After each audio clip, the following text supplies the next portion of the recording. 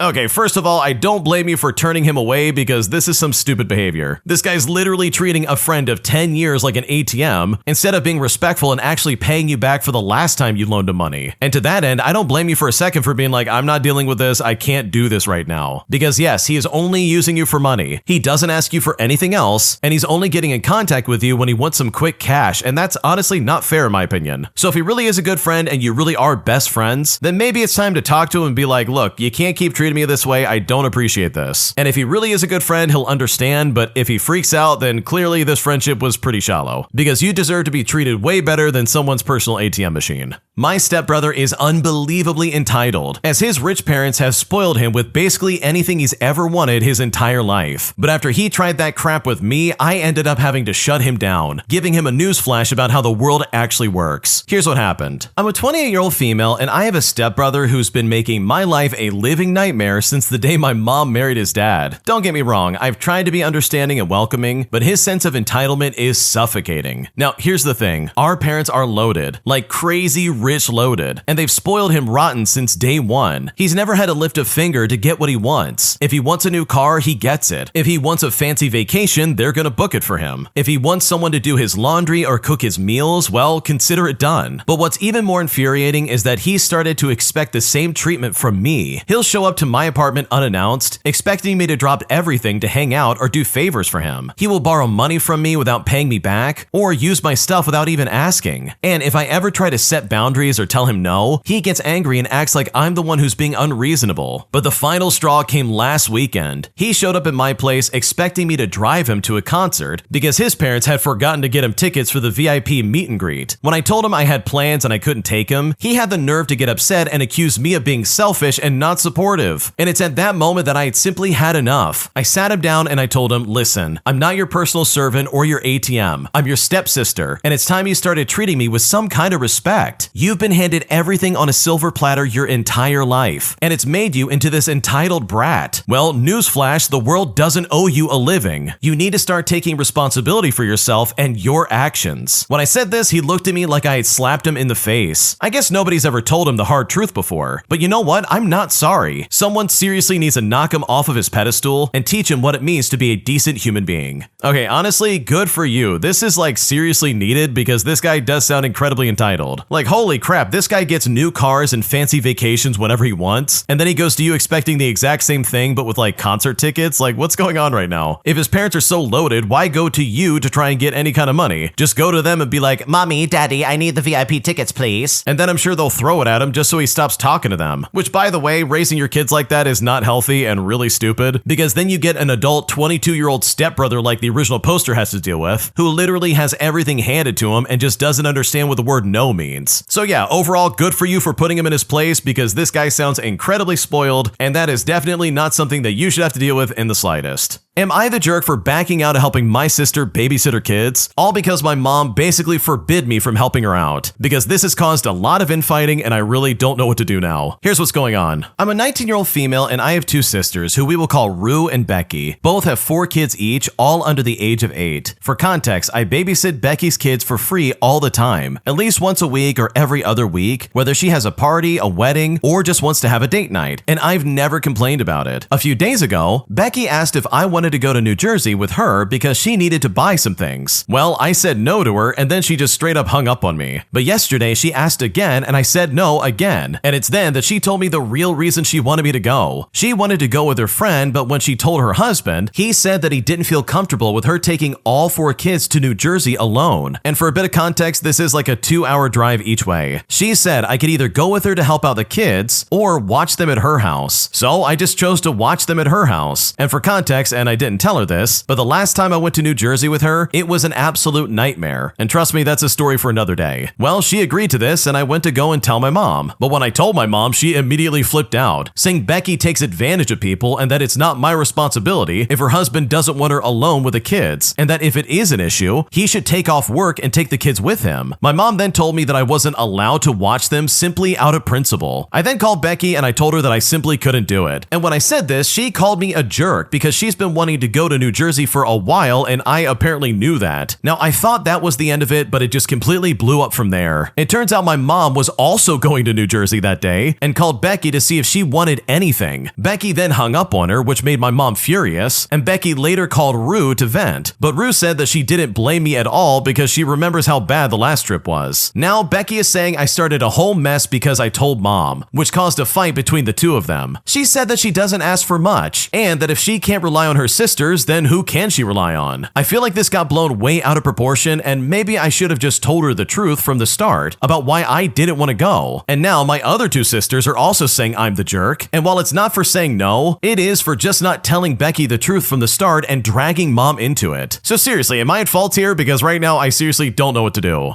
Okay, I gotta be honest here. Becky sounds incredibly high maintenance, and this would probably be the last time I would ever babysit for her ever again if I was in this situation. Like, this is some crazy entitled behavior in my opinion, and seriously, you do not deserve this in the slightest. Because guess what? Becky's children are her responsibility and not yours. And yes, you've helped out in the past, but like, the way she's acting is just completely out of line. Because you have every right to talk to your mom about whatever you want to talk about. You're 19 years old, for God's sakes. You're not a kid anymore, and you definitely can make your own decisions. So across the board, I think everybody else in this story is a massive jerk, especially if they're somehow blaming the situation on you, because in my opinion, you didn't do anything wrong. And if anything, they gotta get their priorities straightened out, because this is definitely not your problem. My mom's entitled friend demands that I open up one of my collector Barbie dolls and give it to her granddaughter to play with, as this lady literally broke into my room and started rummaging through it without asking or even telling anybody first when she came over to visit. And now I'm super paranoid that she might come back and try it again. And at this point, I really don't know what to do. Here's what's going on. Okay, so I moved out of my parents' house last year. My parents have kept my childhood bedroom as it is, with all of my old toys, belongings, my clothing, etc., because I go home to visit most weekends and I help out around the house. This includes some collector edition Barbies and dolls that my dad bought for me when I was younger. I keep them in boxes stored on a high shelf. There's about 10 dolls in total, some of which are collector's items now because of their age and condition. I haven't thought about selling them because I just like keeping things my dad bought for me. I guess I have an attachment to them because he worked in the United States while we lived in Canada without him, and toys were given when he visited us. This past weekend, I was visiting my mom, and she brought some of her friends over. One particular entitled friend, who we will call Jane, brought with her 5-year-old granddaughter. I told my mom not to let the child up in my room after having a bad experience with kids taking my belongings and then breaking them. Now, I stayed downstairs and worked in a room, but eventually, I heard Jane taking the granddaughter upstairs. I then heard them opening doors and talking, but even still, I didn't go upstairs until I heard them say something about dolls. I then went upstairs and I asked them both to leave my room, but at this point, Jane was already in my closet pointing at the dolls, and of course, they pointed to the boxes of Barbies. She pulled one off, showed it to her granddaughter, and told me she wanted to play with it. Well, when I told her, no, it's in the box for a reason, she seemed irritated at me and handed the box back to me. She then left my room and the child started crying, saying she wanted to play with the dolls. I then just went through my things and I found some of the dolls that I had opened as a kid and played with, and I offered them to her downstairs, but she just kept insisting on the princess doll. They didn't go back upstairs, but it really left me anxious now about my room. My mom is telling me to put a lock on my door because Jane visits often, and she tends to just wander around sometimes, but I'm just baffled that she would go into someone's house and think it's okay to touch their stuff. I'm from a Southeast Asian background, by the way, and this tends to be the attitude of some older women. They don't understand collectible culture and sentimentality to gifts. They think they're able to do whatever they want and open whatever they want. And this entire experience left me very frustrated, and I just don't know what to do.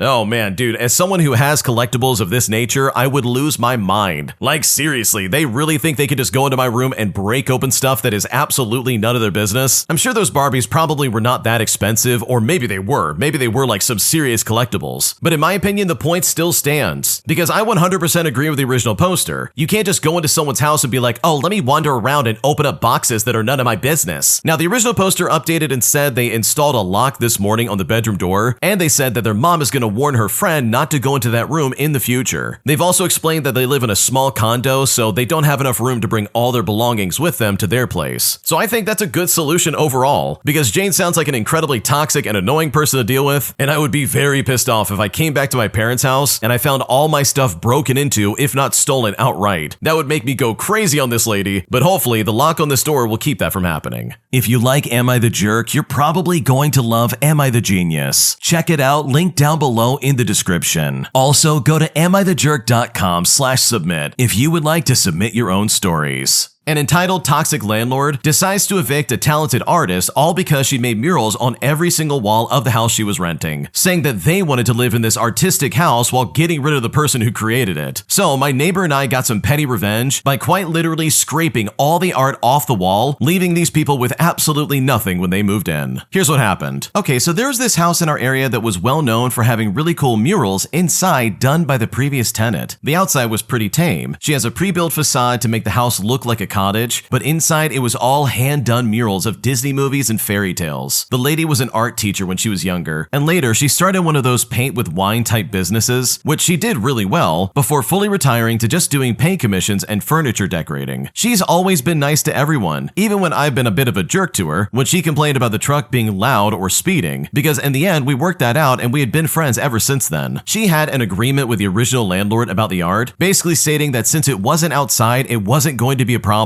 She's been living in that house since like the mid-1980s with promises of getting the house in time. Unfortunately, he passed before anything was signed and legitimized, and his kids ended up taking over. Now, one of the sons visited the house to inspect it with his daughter, and apparently they fell in love with it, and they wanted the art house for his daughter. Now, my neighbor didn't have a lease, which made the fight harder, and they used the art on the walls as an excuse to kick her out. She was devastated, but she was able to buy a property that fits her needs at the last minute in another state that had had a full art studio area on the first floor. She originally wanted to leave the house as is without the cottage-looking front, but my friend offered to restore the house to Rebecca's standards for free, since he needed to figure out how to use powered paint sprayers anyways. He also had a friend that did landscaping to help her with the front of the house, and overall she agreed, and we moved all of her furniture out to storage units, and my friend let her stay in his guest house free of charge if she did a mural on the living room wall, and she basically had that house cleaned out in a week. On the second week, they buffed all the walls with sanders. All of the murals from the front to the back were gone. It literally just looked like blotches of color, and my friend, being the ever-diligent painter that he is, masked anything that wasn't paint and basically sprayed primer everywhere with his new toy sprayer. And trust me, this thing was pretty awesome. You could spray a whole wall in like 4 passes. After the paint dried, he used his Rebecca collection of colors to essentially kill the character of the house. And Rebecca condition is basically what we call flipper houses, as it's always the same stupid colors. There's white with grays all over the house and the crappy dark tone Perigo flooring. The flooring were tiles, so we left it alone, but the walls were white semi-gloss. The wood paneling walls, the trim, the switch covers, the outlet covers, the counters, and the cabinets were all sprayed in the most depressing shade of gray. The house literally looked dead inside when I went in to check it out, and it was seriously super weird not seeing all the murals. The front of the house was the last project she agreed to, as she gave his landscaping friend the bushes in exchange for the labor removing the cottage facade without breaking it, and the landscaper basically just ripped everything out and just dumped gravel and sand with a boulder for decoration. This weekend, I went to fix some problems at an old neighbor's house, and I noticed the house was still empty, and I asked the neighbor if he had seen anyone move in. He said earlier in the week there was some U-Hauls there, but none of them were unloaded, and that was the last time they remember seeing anyone there. And I really hope that daughter was in for a surprise when she saw that this house got turned into a basic nightmarescape that was incredibly dull. Oh man, this is really the way to do it, man. Everyone in the comment section is saying this, and I agree. If you're gonna kick me out all because you want my art, then guess what? The art goes with me. I'm gonna scrape that off the wall so you have none of it. Because seriously, what were they really expecting? Did they really think like, oh yeah, we could just evict them and then enjoy all this art for free? Like, dude, screw that. These people suck. They don't deserve to have this kind of like artwork for them to enjoy, while also kicking out the person who literally did it. Like, what a bunch of scumbags. Like, seriously. So good for you and this neighbor for getting this done, because honestly, these landlords absolutely deserve to get shut down. Am I the jerk for refusing to let my mom wear white to my wedding, even though she claims it's her last chance to feel beautiful? Because right now I feel very disrespected and I really am not sure what to do. Here's what's going on. Okay, so I just turned 23 and I'm getting married in October. My mom and I have always had what I would refer to as a rocky relationship, especially since I got engaged. She's been oddly competitive, commenting on my body, comparing our rings, like we're in like some kind of competition, saying things like, "This day is as much about me as it is about you." And I honestly thought she was joking until she showed me the dress that she bought, a white floor-length gown that looks exactly like a bridal dress. And you know what? I told her flat out, she cannot wear that because in my opinion, it doesn't match the occasion. When I said this, she got quiet and then burst into tears. She said this was an opportunity to feel beautiful before getting old, and that I'm selfish for not letting her have this one thing. I felt really bad about this, so I also offered to go shopping with her to find something elegant and more appropriate. And then all of a sudden her countenance changed, and she told me that I was controlling and ungrateful. What gave me peace though was that my fiance backed me up, as did my maid of honor. And now my mom is saying she's not going to come to the wedding, and my aunt says that I should just let her have this to avoid the drama. Now, I don't think I'm wrong for drawing a line here, but now part of me is wondering if I'm the jerk, because honestly, I don't know what to do.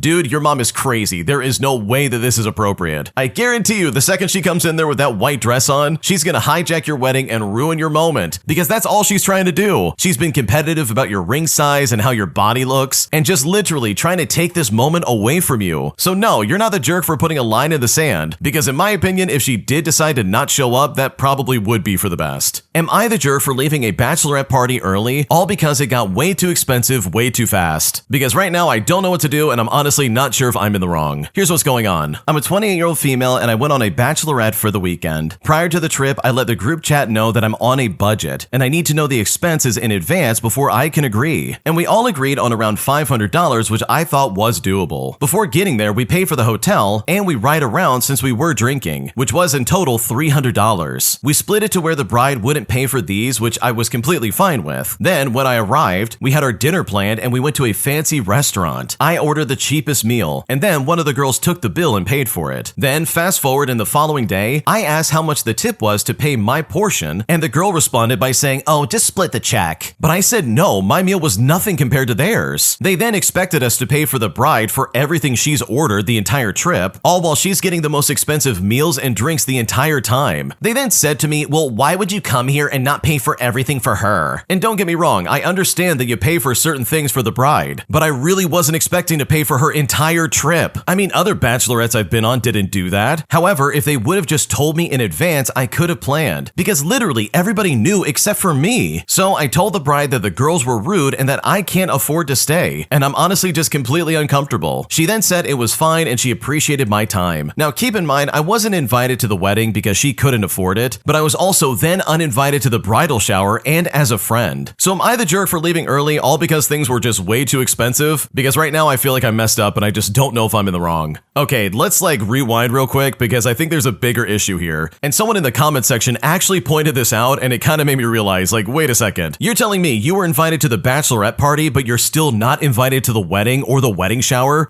Dude, what's going on right now? Because it seems to me that these are not your friends, but instead they're like, "Oh, we can get some money out of her. If we invite enough people to this, it won't be as expensive." Or they could do exactly what they did and be like, "Yeah, let's just make her pay for everything." Dude, this is some crazy stuff going on right now. So to that extent, no, you are not the jerk here. These people all really suck. You were clearly only invited to cut expenses, and even then, they still didn't give you an honest accounting of how much everything was gonna cost. So yeah, these people suck, and I don't think these are your friends in the first place because no friend of mine would ever treat me like this. Because this whole situation is incredibly toxic. Am I the jerk for refusing to take my shoes off in my friend's house, all because I had a medical condition that would not allow me to do so? Because this caused his wife to cancel our Dungeons & Dragons session for everybody in the house. And now I'm not sure if I'm in the wrong or if I was justified in my actions. Here's what happened. I'm a 38-year-old male, and I was invited to a Dungeons & Dragons session with 4 other people at my friend's house who we will call Alex. When I got there, his wife answered the door and immediately asked me to take my shoes off because they have a strict no shoes policy due to them having a crawling baby. Well, I then explained to them that I have a medical condition that essentially makes the skin on my feet extremely fragile. Even mild friction or pressure can cause painful blisters and tears, so I have to wear supportive shoes with cushioned orthopedic insoles at all times, even indoors. Walking barefoot or just in socks causes me pain and can lead to bleeding. Well, she suggested I put grocery bags or socks over my shoes, but I told her that that's unsafe for walking and honestly just really insulting. She then said that she can't compromise her baby's health for my comfort, and when Alex came to the door, he told me to just deal with it for a couple of hours, or I wasn't welcome inside. I then told him I wasn't going to risk injuring myself over a Dungeons & Dragons session, and if my shoes were that big of an issue, then I would just respectfully leave. As I walked back to my car, I overheard his wife telling the other guests that were already there that the night was off because I made a huge scene at the door. And then later, I got a group text from Alex saying that he was canceling Dungeons & Dragons night because apparently it's not fair to expect everyone else to pretend nothing happened. Some of my mutual friends say that I overreacted and I could have just sucked it up, while others think that Alex and his wife were ridiculous for ruining everyone else's plans just because I decided not to stay. So am I the jerk here? Because right now I'm not sure if I did anything wrong. Okay, honestly, there is no reason why the original poster couldn't cover their shoes with bags. Seriously, that is a reasonable solution. You literally made this a big deal by being like, my comfort and safety is more important than this, I'm gonna leave. They didn't ruin the night, you did. So for you to be like, "Oh wow, look at the way they're handling this, they ruined everybody else's plans." But it's dude, the lack of self-awareness is so insane in my opinion. Because if anybody ruined plans for the night, it absolutely was you. So yes, I think the original poster was a jerk, because putting bags over your shoes would have been an easy solution that even a toddler could have handled. Am I the jerk for saying it's inappropriate that my brother's girlfriend keeps wearing my clothes around the house? Because at this point, she's just straight up stealing from me whenever she wants. And despite complaining about it, literally no one in my house sees things the way that I do, leaving me in a situation where truly I really just don't know what to do. Here's what's going on. Okay, I'm a 17-year-old female and I live at home with my mom and my brother. My brother's 23 and his girlfriend is also 23, and she's been staying over more often,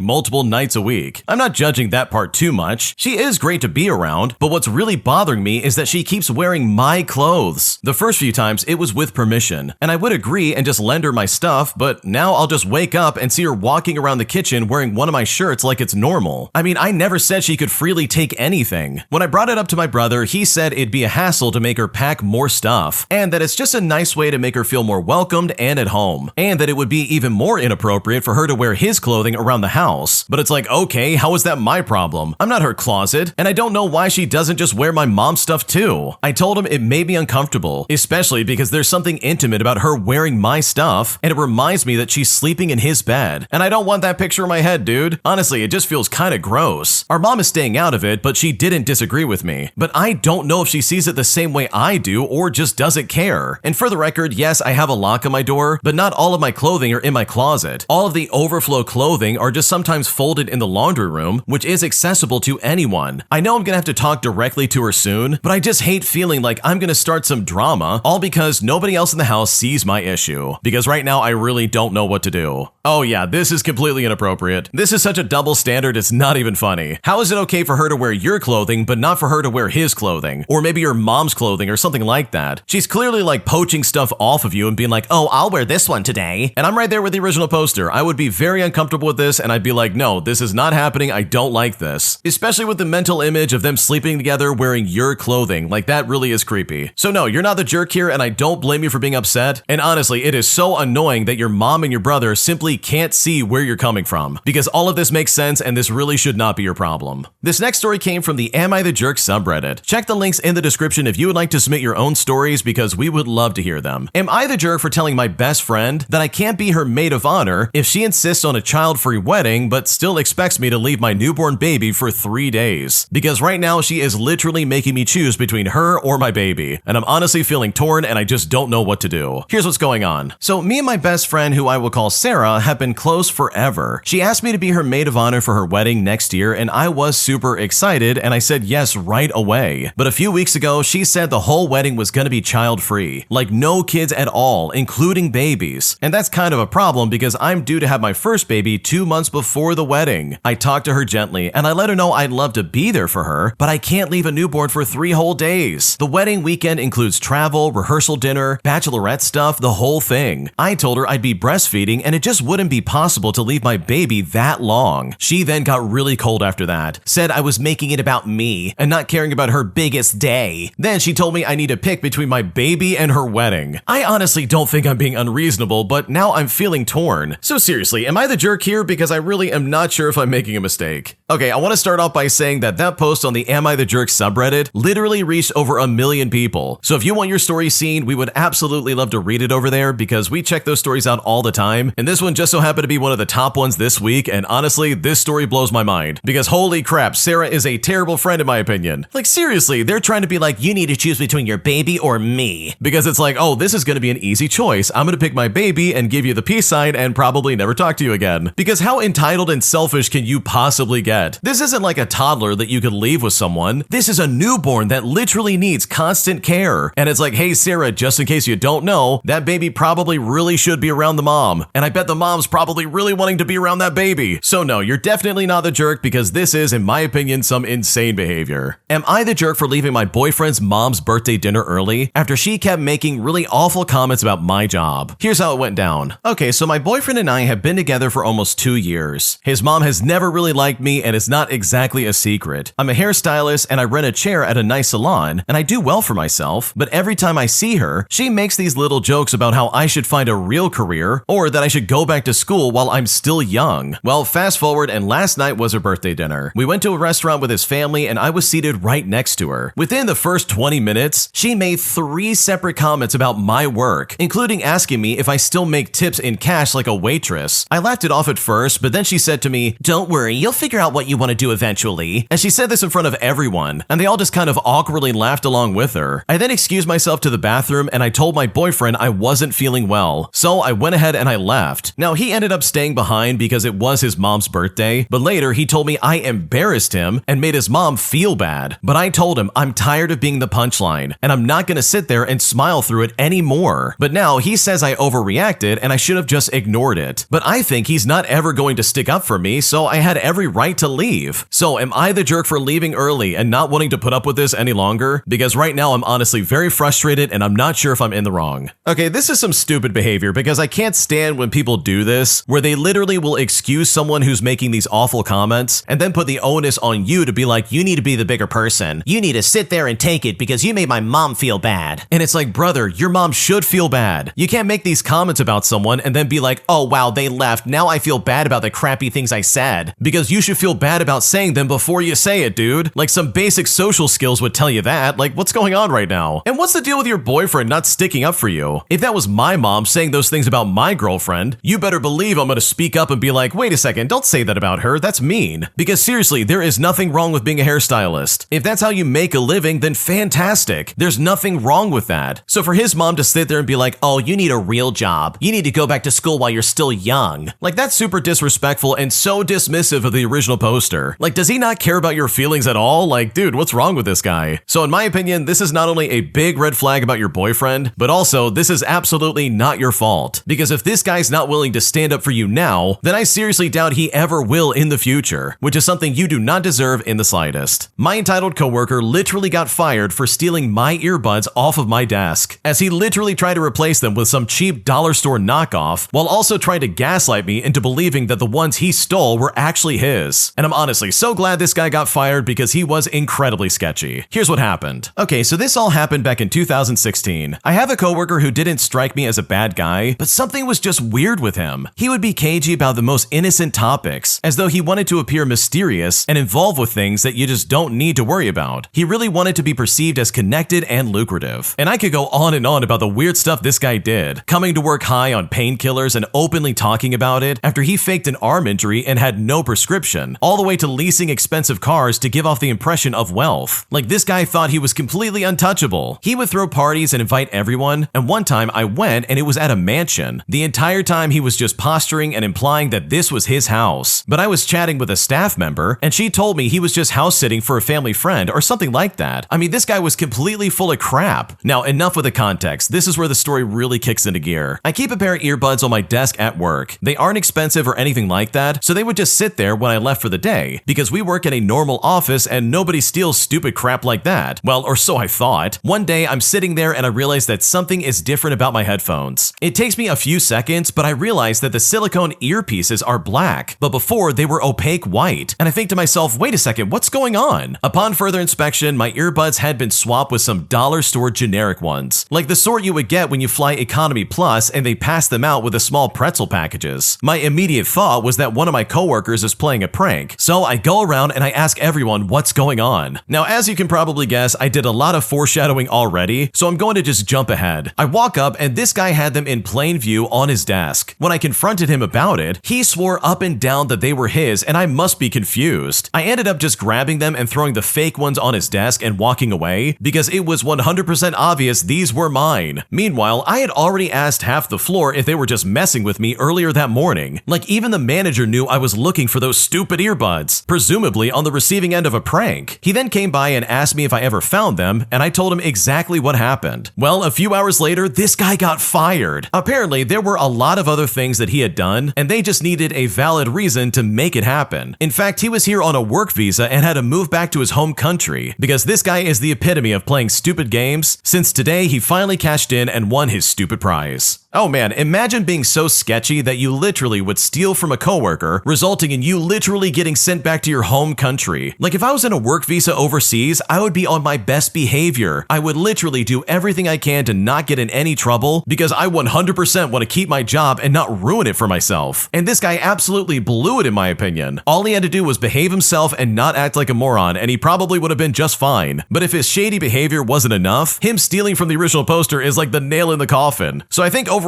you did a good thing by catching this guy, because these people needed a reason to get rid of him, and you gave him the perfect one right then and there. If you like Am I the Jerk, you're probably going to love Am I the Genius. Check it out, link down below in the description. Also, go to amithejerk.com/submit if you would like to submit your own stories. My entitled coworker tries to get me in trouble at work, all because I didn't invite her to my wedding. Here's what happened. Okay, so this is honestly one of the weirdest work things I've ever dealt with. There's a woman in my office I'm friendly with, but I'm really not close to. We've had small talk here and there, but it's never been anything deep. We've never had lunches together and had no real outside of work connection. She found out I was getting married and asked when the wedding was, and then she straight up asked if she was invited. I kind of laughed and I said, oh no, it's just really small, just close friends and family, and honestly I didn't think anything of it. She then got quiet and a little cold after that, but I figured, okay, maybe it's just an awkward moment, but whatever. Well, fast forward a few days later and I get a meeting invite from Human Resources. It turns out she filed a complaint saying that I was being exclusive and creating a hostile environment by leaving people out. And this is all because I didn't invite her to my wedding that I'm paying for that isn't even work related. So I had to sit in this meeting and explain that I'm not required to invite coworkers I barely know to my literal wedding. I explained that it's a personal event and that it has nothing to do with work or who's in the office. Human Resources honestly looked just as confused as I was. They basically said, yeah, okay, thanks, and then they closed the case. But now she acts super passive-aggressive towards me, like side eyes, little digs when I walk by, still bringing up these weird sarcastic comments, saying stuff like, well, some people are so inclusive these days. And I can't believe she actually thought Human Resources could make me invite her. Some people really do think they're the main character, and this lady absolutely fits the bill.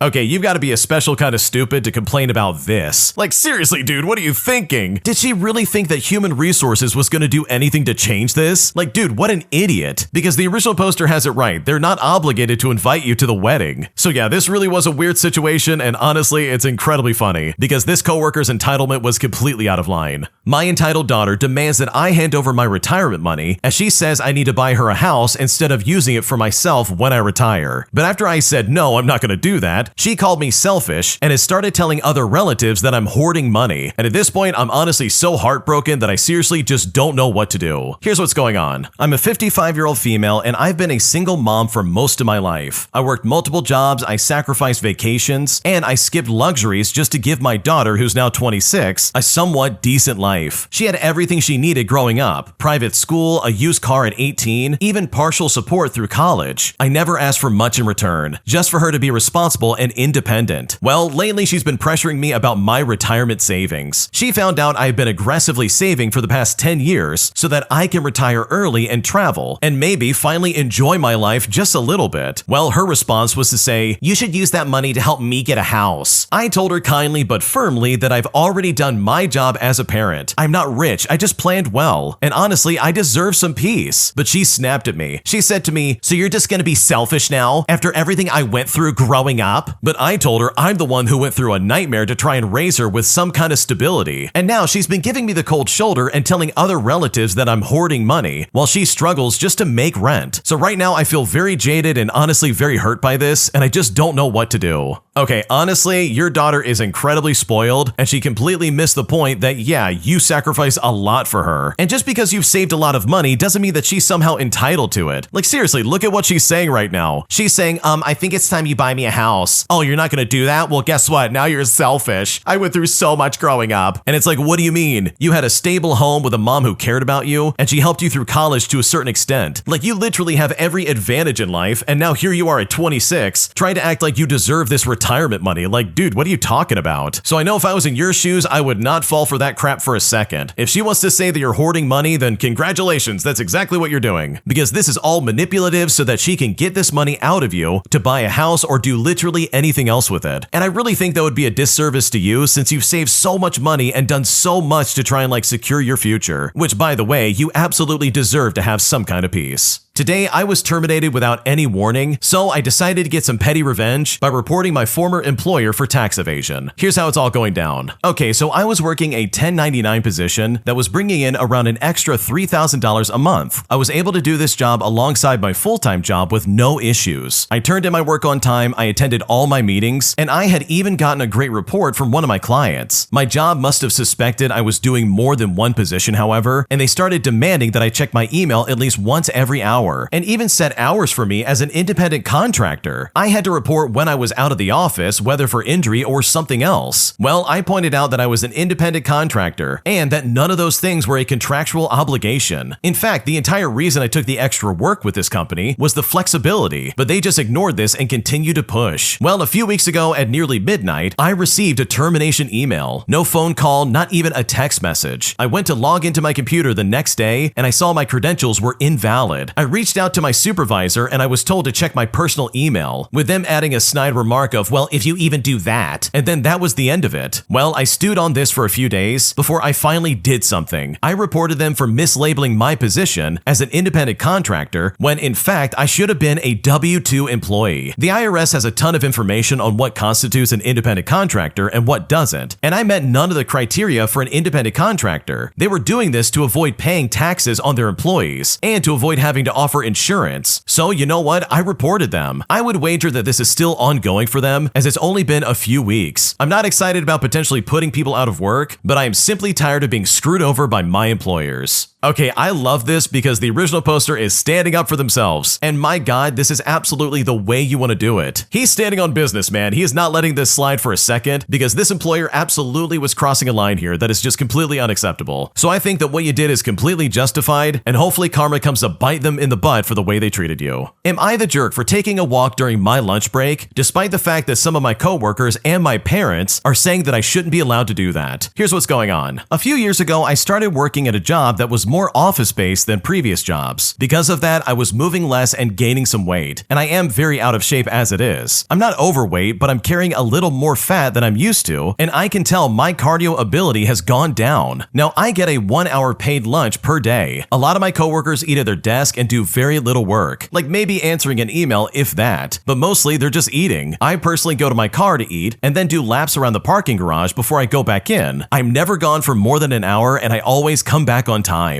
Well, recently I did my normal routine. I grabbed my lunch, I went to my car and I ate it, and then I started on my walk. I happened to run into a coworker during my walk, and he was out there because he forgot something and needed something from his car. He then stopped me and asked what I was doing, and I told him that I ate my lunch and now I'm taking a walk before my lunch break is over. Well, he didn't like that answer and said that our lunch break is for eating, not for walking, and that when I'm done eating, I should go back to work. But I told him we're given an hour for lunch, and I want to use all of it in the best way that I can. Now, I think he may have told other people about this because now I've been receiving comments before I go on break that I didn't receive before. I don't think I was wrong. I'm entitled to my break. All my work gets done on time. I take it at about the same time every day, so it's expected I won't be available. And I maybe come back for a few non-urgent emails. I have my phone on me in case someone calls me for an emergency, which honestly just never happened. I talked to my parents about it, and they both said that they work through lunch and that I shouldn't be out walking, but also they're older and they were raised in a different time, so I don't know if I should trust their judgment. So honestly, am I the jerk for taking a walk during my lunch break? Because right now I'm honestly not sure what to do. Okay, in my opinion, the second you clock out for your lunch break, you can literally do whatever you want. Maybe you want to go to the bank or go to the grocery store to pick up some groceries or something like that, or even take a walk around the parking garage. What you do with your time is literally your business. So the fact that your coworker is trying to talk about you behind your back and is seriously trying to be like, wow, you should go back to work when you're done eating. That's stupid in my opinion and not something I would ever pay attention to, because his opinion literally doesn't matter. An entitled Karen parks in my driveway every single day, claiming that she knows this is my spot, and yet still she's gonna keep using it, which honestly is blowing my mind because I've never met someone this entitled in my life. Here's what's going on. Okay, so one morning I looked out my window to suddenly see a random woman parking in my driveway. For context, my parking spot fits 2 cars, but my partner usually parks there, or my parents do when they come over. The first day this happened, I thought I would give her the benefit of the doubt, as I wasn't sure if she was just mistaken. She looked up from scrolling on her phone and gave me a filthy look as if to say, "Why are you staring at me?" and then made a gesture with her hand to say that she's leaving. She then sat further for 5 more minutes on her phone and then she left. Well, the next morning I see the car parked there again and she's nowhere to be seen. I then decided to leave a note on her windscreen asking her to please not park there ever again. Well, after a few hours of checking out the window to see if she had come back or not, she eventually arrives with a grin on her face. I asked if she works around the area and told her that it's my driveway and that she cannot park there. Well, to my surprise, she says to me, "I know it is, but I'm just using it." And I said, "You can't park there. I need it. It's my space." She then said to me, "Well, I work around the corner and there's no parking, so I go here. I then pointed to the various spots I could see, and she said she won't park there again. She then ripped up my note, threw it in the drain, and then proceeded to sit in the drop curb, giving me filthy looks before finally driving off. I'm not sure if she's gonna come back, but I assume that she probably will try to do so. So as a result, I've started parking diagonally to stop her from accessing my spot, because this seriously is some crazy behavior. Okay, dude, if someone did this to me, I would give them one chance to be a nice person about it and just move their car, and then that would be the end of it. Because trust me, if someone tried that again, I would happily tow that car. So yeah, you can park your car diagonally, or you can catch her on camera parking there again, and then call up a tow truck to get rid of her car. Because her attitude and the way she talked to you is just completely unacceptable, especially because she knows exactly what she's doing. Am I the jerk for not allowing any Airbnb guests to use my patio, since they are literally invading my private space? Here's what's going on. So I bought a flat as an immigrant a few years ago that was all around from the ground up in a country with a bad reputation. Like, even the street and the city it was in was bad as well. I won't say that it was just luck, but the country became an attractive country to visit. The city developed a lot, and my street, being in the center, became very attractive to visitors. Now, my street has been fully renovated, and so has the facade of my building, because thankfully we got public funds for that. And while the inside is still not that great looking, we're honestly just completely fine with that. My flat is the only one that opens to the courtyard, and after speaking to the neighbors, they were all enthusiastic for me to turn my corner of the courtyard into something pretty on whichever way I felt. Now, in this kind of building, it is defined how much each apartment owns of the land, but it's not delimited. So I own, let's say, about 5% of the land. Usually I would use it for the parking space, but it's not like you have delimited parking space, and since I don't drive, I asked my neighbors if I could take the corner next to my door as mine. This was a no parking space, and everyone enthusiastically agreed to let me make a mini garden and patio. After the city and the street blew up with tourism, someone did some legal trickery to buy the flats on top of mine that were supposedly to be safe for low-income people and turn them into an Airbnb. Now, we were not happy about it for many reasons, starting with the fact that those flats were supposed to be for actual low-income people. But this is where the actual conflict comes into play. I let my neighbors use my patio, but I've been kicking Airbnb guests out of it. Apparently, the Airbnb host posts pictures of my little corner of the courtyard as some kind of public space. But I don't think it's a public space since I own part of the land, and the Airbnb owner definitely does not, and has been accepted that this is my portion of the land. Now, the Airbnb owner is saying that he will sue me for discrimination since I share my little patio with the other neighbors, but I don't allow tourists in it, and he's had some negative reviews. Now, I need to emphasize, I'm absolutely safe legally, but when it comes to morally, I need to know, am I the jerk for not allowing tourists in my space, even though I let my neighbors use it no problem? What should I do? No, you're not the jerk at all. This is your private space. This is your private patio, and it's not a public space that anyone can go to. And in my opinion, this Airbnb owner is a complete jerk. He advertised that space as something that anyone could go to. But it's like, dude, you don't own that. Why would you be like, oh yeah, you could come along and go to this place. This is totally fine. Like, no, you can't. This is my private space that I built up. Don't pretend like this is a public space. Like, what's going on right now? So no, you're not the jerk for kicking them off, and honestly, if I was in your shoes, I would do the exact same thing.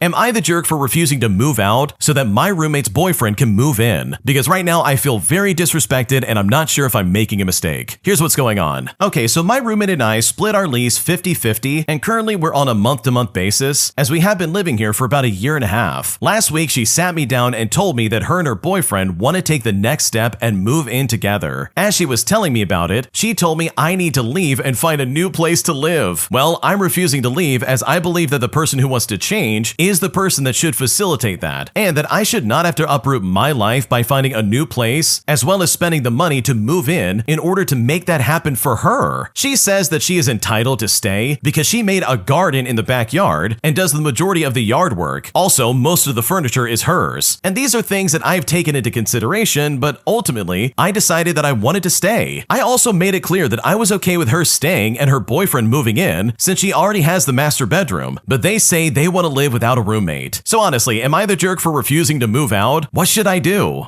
Okay, I 100% agree with the original poster. If their roommate really wants to have a new place with their boyfriend, then guess what? They absolutely should be the ones to move out. You should not be expected to uproot your life just so they can have the place to themselves. Like, what's going on right now? Like, this is some crazy behavior and she's just trying to like guilt trip you out of that place. And that sucks. Like, that really is not something you deserve. Because at the end of the day, she is not more important than you. It's not her house to kick you out of, and you literally have the same rights to that space as she does. And if she really really doesn't like that, then guess what? She can move out and find a place with her boyfriend, which in my opinion is the only logical solution in this situation. My entitled future mother-in-law demands free salon service all because I'm marrying her son. But I definitely gave her a rude awakening when I told her straight up that that was absolutely not gonna happen. Here's how it went down. I'm a 28-year-old female and I've been dating my boyfriend, who we will call Patrick, for about 2 years now. We both know each other's families, but we chose not to make our relationship public until we were ready to get married. Well, last month we finally made it official and informed his family that we are getting married. Well, while we were with his family, his mom asked me about my livelihood. I told her that I'm a hairstylist and that I own a salon about an hour from their house. Well, when I told her this, her response was to say, "Oh wow, at least now we don't have to pay to get our hair done again. We'll start with ours first so we can see how good you are before you officially become my daughter-in-law." Well, when she said this, I just kind of smiled and didn't say anything. Fast forward to 3 days later and she actually calls me. After the usual small talk, she says, "Please, where's your salon located again?" I gave her the address and she then goes, "Oh, that's too far. I can't come all the way there. I'll need you to come today to braid my hair." So I asked her what style she wanted and I told her the price for home service. Well, she responded by saying, "No, I'm not paying for it. After all, you're going to be my daughter-in-law soon." I then politely told her that I don't offer free home service, especially not for an hour-long trip, and then I just hung up the call. Okay, this is some crazy entitlement in my opinion, because like seriously, did she really think that this was going to be some kind of like free service for life? First of all, this is some real true colors coming through, and it's a massive red flag when it comes to getting into this family. I think the original poster knows that, but like holy crap. Imagine 3 days after finding out you're going to have a new daughter-in-law, you go to them and say, "Oh, I can't wait to take advantage of your business. Drive an hour to my house right now and braid my hair, please." No, I'm not going to pay. Why would I? Like, dude, what are you talking about? This is a horrible first impression. Like, seriously, you're doing a terrible job at being a reliable new in-law in this person's life. Like, this mother-in-law literally just proved that no, she doesn't care about your livelihood, she's gonna try and take advantage of you, and no, she's a tightwad who's not gonna pay you for your service. Which is like, okay, that's like 3 strikes and you're out in my opinion. There's no way I'm ever gonna do anything for you after that again. But I really do love the way you handle this, because this is completely unacceptable. You didn't entertain her for a second, you said, "No, I'm not gonna do that," and then you hung up the phone. Because this lady seriously was so indignant that she was like, "Oh, I'm not paying for that." All under the assumption that just because you're daughter-in-law means that you get to circumvent this entire business and get free service. And that, in my opinion, is super toxic. My toxic landlord increases my rent by literally $1,000, claiming that it's all because of inflation. But despite the fact that he raised it well beyond what would be reasonable, I decided to still get some petty revenge by costing this guy an extra $1,000 every single year by doing one thing that he would never expect. Here's what I did. Okay, to start things out, my husband and I moved to Western New York State in August of 2020 during peak pandemic chaos for his job. We sold our house in another state because the idea of being long-distance landlords during a global crisis sounded like an absolute nightmare. We knew this job wasn't going to be long-term, so we decided to rent so we didn't have to worry about selling a house when we moved to our home state. With 2 kids and a dog, we needed a place in a good school district that also allowed pets. The rental market was tight, but we managed to find a 3-bedroom apartment in a complex that seemed decent. The rent was $2,000 a month. It had a pool, a small gym, a playground, some basketball courts, and a one-time $500 non-refundable pet fee. And honestly, it sounded pretty reasonable. Now, the school district is excellent,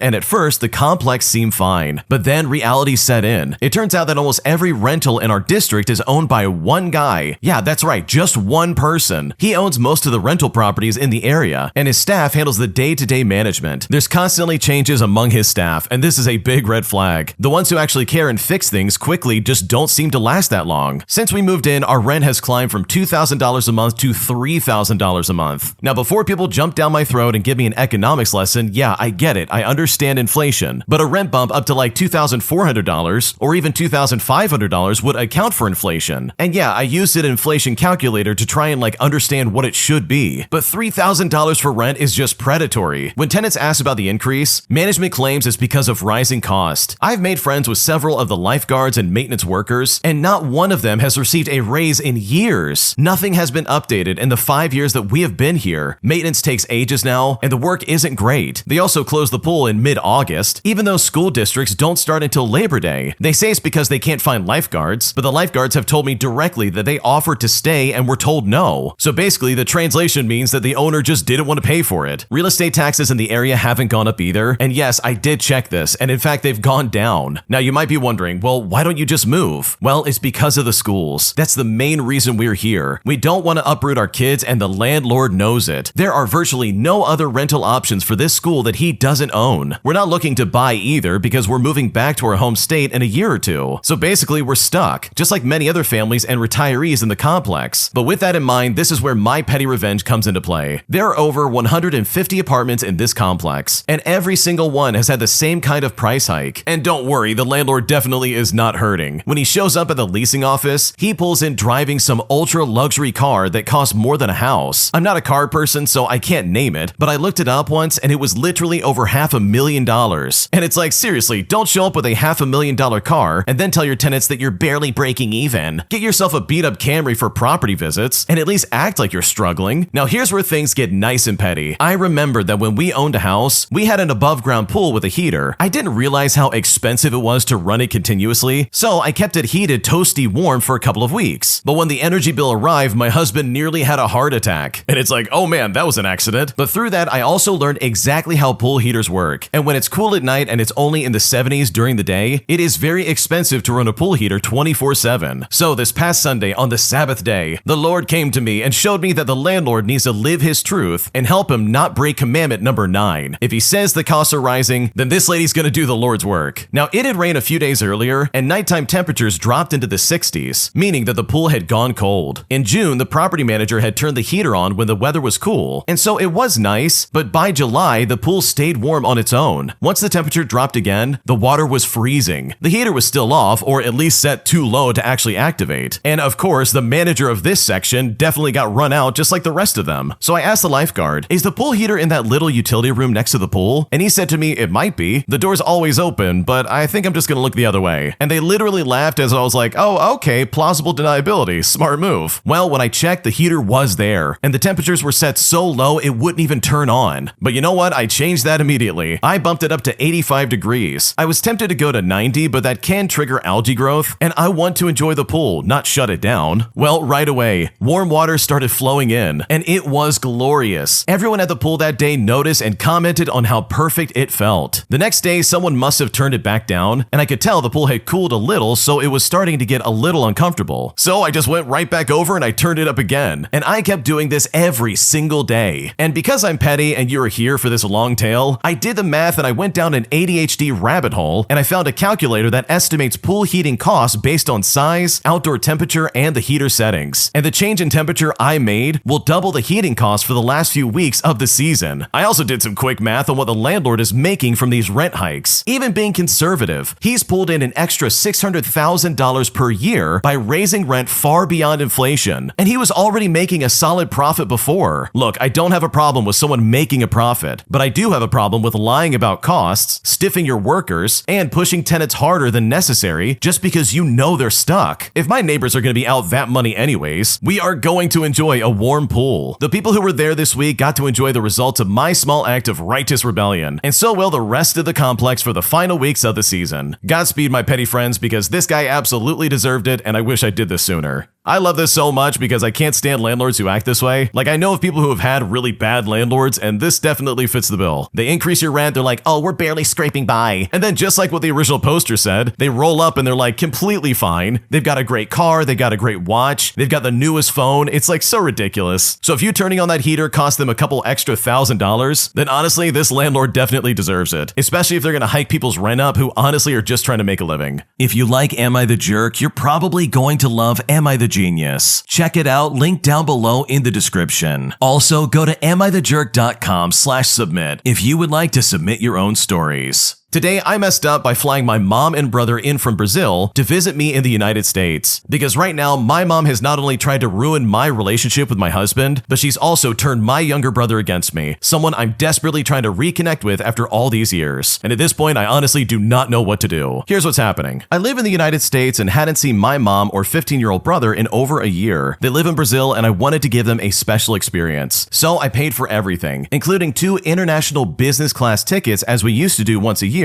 to make them feel comfortable and loved. I had planned this trip with care, especially hoping to reconnect with my brother. But from the moment they arrived, my mom was cold, critical, and manipulative in 2 days. She made passive-aggressive remarks. She would say stuff like, "You could have married better." And she mocked the fact that I cook and care for my home, even though she lives in Brazil with maids and drivers, and she's supported largely by my help. But then things escalated. During a weekend trip, she messaged my husband privately, saying she wanted to speak to him alone. Well, he immediately showed me and told me he wouldn't be entertaining that. But the next morning while I was upstairs, she cornered him at the hotel anyways. He texted me while it was happening because he didn't want this drama or to even entertain this type of behavior because he was clearly uncomfortable with it. When I came down for breakfast, he told her directly, "Anything you want to say should be said between the both of us." But in that private moment, she had already tried. She brought up personal things I did over 6 years ago, trying to throw dirt and stir up doubt in our marriage. But what she didn't expect was that my husband already knew everything. And he asked her calmly and clearly, "Look, I know all of this. What exactly is your goal in bringing this up?" She then started to cry, and he was just all over meetings and asked us to leave the table at breakfast. And later, when we were in the room, I tried to ask why she would do that. Now, for context, we went to a really cool place for a weekend, and she just ruined it. She stayed in the room trying to burn down bridges with my own husband. After we arrive, and when she figured she won't manipulate my husband, and they clash personalities, she locked herself in the room for an entire week. Like, why would my mother try to sabotage her daughter's relationship with a man who is my partner, husband, and we're just so happy together? Well, after that, she tried to play the victim. And slowly, she turned my brother against me. The boy I love like my own son, the one I wanted to reconnect with, now barely looks at me and barely speaks. He stays in the room with her, and I just feel erased in my own home. We have 2 days left, and I'm emotionally drained. I gave them everything: comfort, love, respect, and I'm walking away with silence, manipulation, and heartbreak. What would you do after something like this? How do you recover when your own mother tries to burn down the life that you built and takes your brother with her? What should I do?